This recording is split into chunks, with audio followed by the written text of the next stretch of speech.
Selamat datang di Lab Biomedik Poltekkes Kemenkes Semarang, Kampus 5, Prodi Kebidanan Magelang.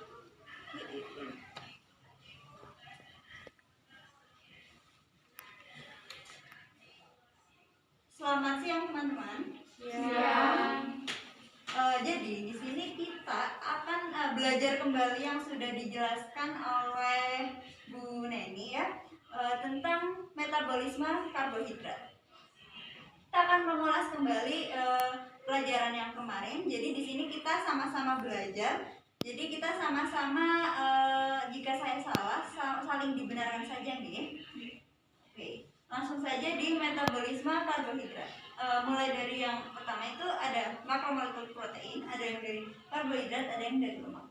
Nah, di makromolekul protein ini itu akan dipecah menjadi asam amino. Nah, kemudian asam amino kan adalah makromolekul ya, yang bentuknya itu molekul yang besar gitu.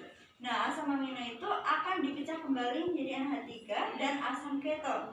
Nah, NH3 ini itu akan memasuki siklus urea yang akan menghasilkan urea.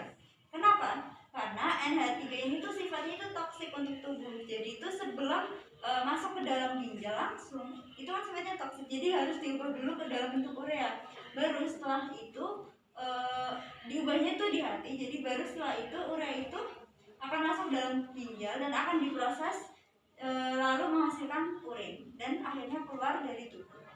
Kemudian yang asam keton. Nah, asam keton ini tuh akan melalui proses yang panjang ya, itu namanya siklus asam sitrat, dan pada intinya itu nanti akan menghasilkan asetil-CoA. Kemudian asam keton ini juga bisa langsung masuk ke dalam siklus Krebs. Jadi sebenarnya kunci utama dari metabolisme ini adalah asetil-CoA. Jadi dari masing-masing ketiga makromolekul ini tuh tidak bisa langsung masuk ke dalam siklus Krebs, karena harus sebelum masuk ke siklus Krebs itu harus diubah dulu ke asetil-CoA. Lanjut lagi tadi yang makromolekul karbohidrat. Nah, di makromolekul karbohidrat ini itu akan terpecah ya menjadi gula.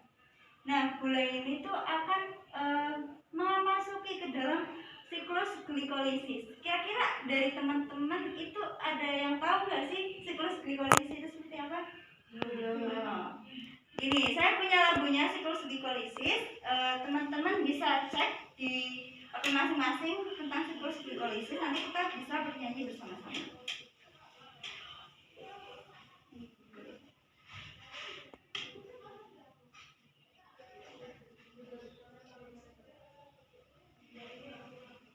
Sudah ketemu teman-teman? Oke, langsung saja ya. Yuk. 1, 2, 3. Glukosa, 6 fosfat. Fruktosa 6 fosfat. Fruktosa 1, 6 bifosfat. 3 pegal, 1, 3 bifosfogliserat. 3 fosfogliserat. 2 fosfogliserat. Fosfoenol pirufat. Nah, tadi kan endingnya itu bunyi pirufat. Berarti hasil akhir dari glikolosis ini adalah pirufat.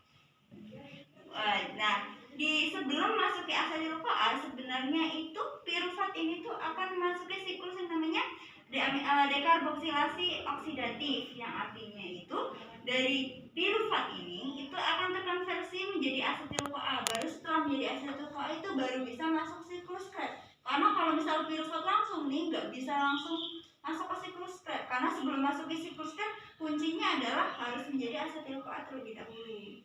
Alasannya kenapa? Kemarin saya pernah tanya seperti itu di Bayu.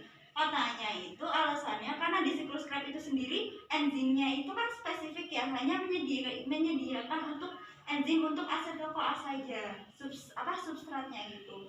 Jadi nggak bisa toko-toko protein karbohidrat untuk langsung siklus Krebs itu nggak bisa. Nah, kemudian itu lemak ya, makromolekul lemak itu tuh akan dipecah menjadi gliserol dan asam lemak.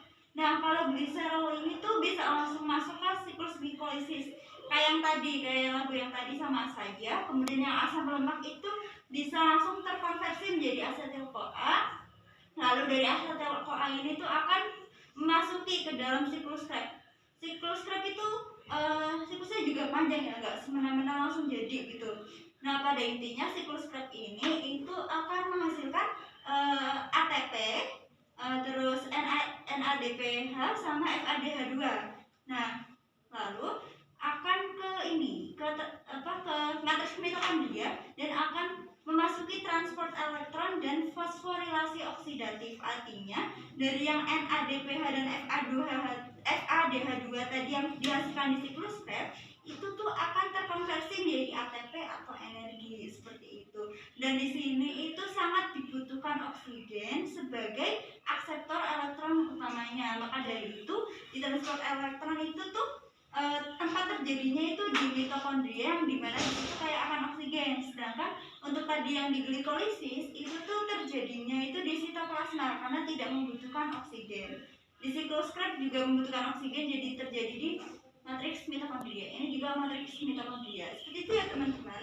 Untuk mengulas materi metabolisme karbohidrat pada kali ini mungkin cukup dari saya. Terima kasih.